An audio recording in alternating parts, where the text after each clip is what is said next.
Perkenalkan, saya Nabila Karima dengan NIM 4012211169. Saya Harpila Intan Nurmalasari, NIM 4012211085. Di sini kami akan menjelaskan tugas hukum laut Internasional tentang danau, sungai, waduk, dan rawa, termasuk ke zona apa?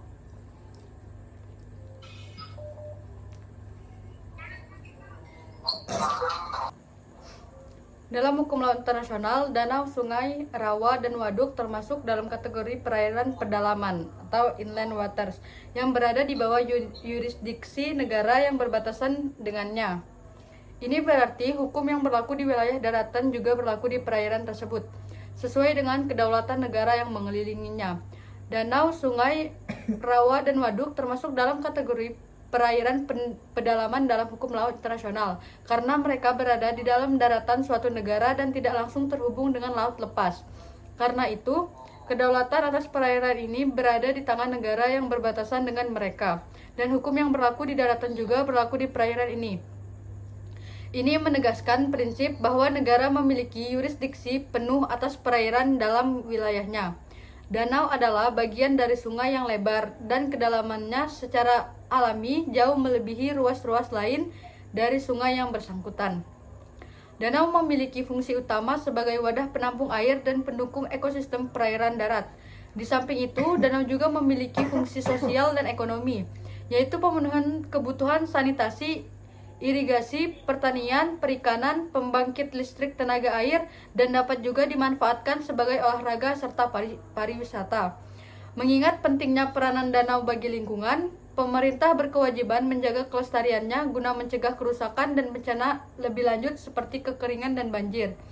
Danau merupakan kekayaan alam yang harus dilestarikan sesuai dengan amanat pasal 33 ayat 3 Undang-Undang Dasar Negara Republik Indonesia tahun 1945, yaitu bumi, air, dan kekayaan alam yang terkandung di dalamnya dikuasai oleh negara dan dipergunakan untuk sebesar-besar kemakmuran rakyat.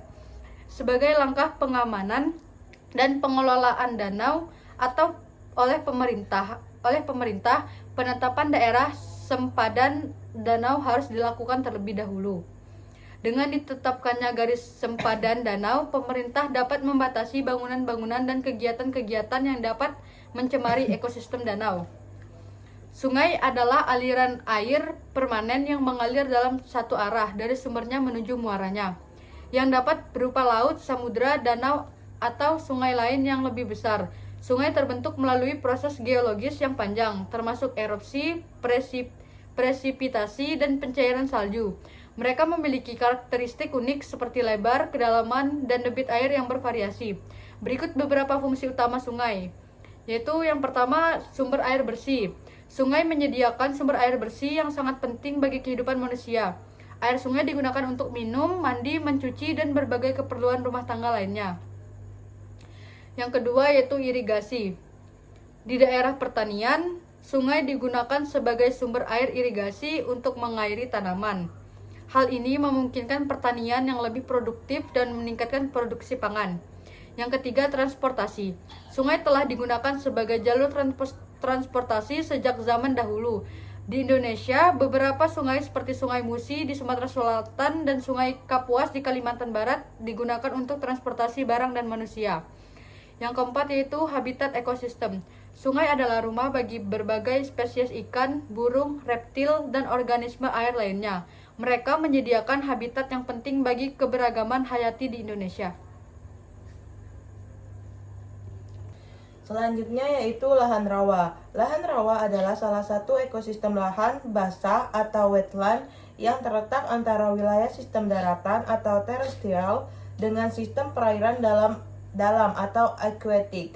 Wilayah ini dicirikan oleh muka air tanahnya yang dangkal atau tergenang tipis. Menurut Tim Koordinasi Penyusunan Perencanaan Nasional Pengelolaan Lahan Rawa Berkelanjutan atau P2N PLRB, disebut rawa apabila memenuhi 4 unsur utama berikut, yaitu yang pertama, jenuh air sampai tergenang secara terus-menerus atau berkala yang menyebabkan suasana anaerobik. Yang kedua, ada topografi landai, datar sampai cekung. Yang ketiga, sedimen mineral atau akibat erosi terbawa aliran sungai. dan atau gambut akibat tumpukan sisa vegetasi setempat. Dan yang terakhir ditumbuhi vegetasi secara alami. Selanjutnya waduk. Waduk dalam bahasa Inggris yaitu reservoir, dari Prancis reservoir yang berarti wadah. Tempat penyimpanan adalah danau buatan atau danau alam yang diperbesar yang terbentuk dari pembendungan sungai yang bertujuan untuk menyimpan air. Waduk biasanya dibangun di lembah sungai. Waduk dibangun dengan cara seperti membangun sebuah bendungan, yaitu dengan menggali tanah atau menerapkan teknik konstruksi konvensional seperti pembuatan tembok atau menuang beton. Istilah reservoir dapat juga digunakan untuk menjelaskan penyimpanan bawah tanah seperti sumber air bawah tanah, sumur minyak, atau sumur air. Pengertian laut teritorial adalah wilayah kedaulatan yang dimiliki oleh sebuah negara, baik itu dari bagian pantai yang jadi daratannya hingga perairan pendalamannya, khusus Indonesia yang memiliki wilayah laut sangat luas. Maka laut teritorial juga termasuk jalur laut. Jalur tersebut berbatasan langsung dengan perairan dari kepulauan atau perairan internal. Wilayah kedaulatannya menjadi batas wilayah bukan hanya bagian pendalaman laut, tetapi juga meliputi ruang udara di atas laut. Dalam hukum laut internasional, danau, sungai, rawa, dan waduk termasuk dalam kategori perairan pendalaman atau inland waters yang berada di bawah yurisdiksi negara yang berbatasan dengannya. Ini berarti hukum yang berlaku di wilayah daratan juga berlaku di perairan tersebut, sesuai dengan kedaulatan negara yang mengelilinginya. Lebar zona tersebut dapat diperpanjang hingga maksimal 12 mil laut atau sepanjang 22.224 km dari garis dasar laut. Setelah mengetahui bahwa laut teritorial adalah wilayah kedaulatan bagian laut hingga udara di atas laut. Indonesia termasuk negara berkepulauan yang memiliki wilayah teritorial terbesar, yaitu 8 juta km persegi, dan panjang garis pantainya sampai 81.000 km. Penduduk yang tinggal di kawasan pesisir pun mencapai 40 juta lebih. Dilihat dari hal ini, maka laut menjadi mata pencaharian yang penting bagi sebagian besar masyarakat Indonesia, khususnya yang tinggal di wilayah pesisir. Supaya mata pencaharian para nelayan tidak hilang, negara harus menjaga wilayah di perbatasan laut dengan negara lain. Pasalnya, masih banyak nelayan asing yang mencari ikan di perairan Indonesia. Para warga asing tidak boleh mengambil ikan dan masuk batas wilayah kedaulatan negara tanpa izin. Menangkap ikan di wilayah laut Indonesia tanpa izin adalah perbuatan yang ilegal. Luas perairan laut di Indonesia sendiri dibagi menjadi 3 jenis. Yang pertama ada menggunakan pengukuran berdasarkan penarikan garis dari pantai yang paling rendah saat surut. Batas akan ditarik hingga beberapa mil ke tengah laut. Batas laut teritorial Indonesia adalah batas yang ditarik dari garis dasar pantai terendah pada saat laut sedang surut.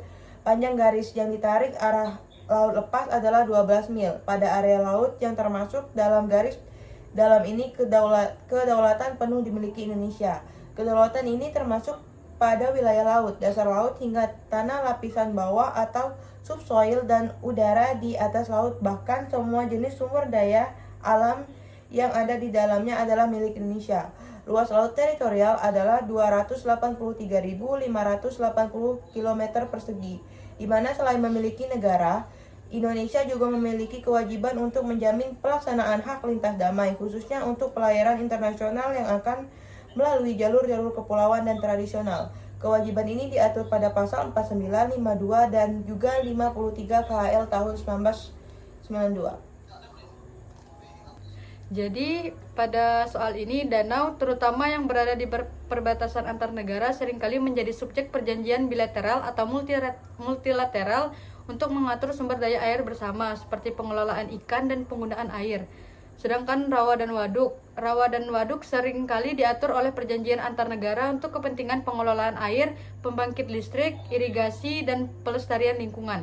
Berdasarkan penjelasan singkat yang saya sampaikan tadi, jadi dapat disimpulkan bahwa sungai, danau, rawa, dan waduk termasuk ke dalam zona perairan pendalaman. Perairan pendalaman seperti danau, sungai, kanal, dan wilayah-wilayah air yang terkapung daratan suatu negara termasuk dalam kedaulatan wilayah negara yang bersangkutan.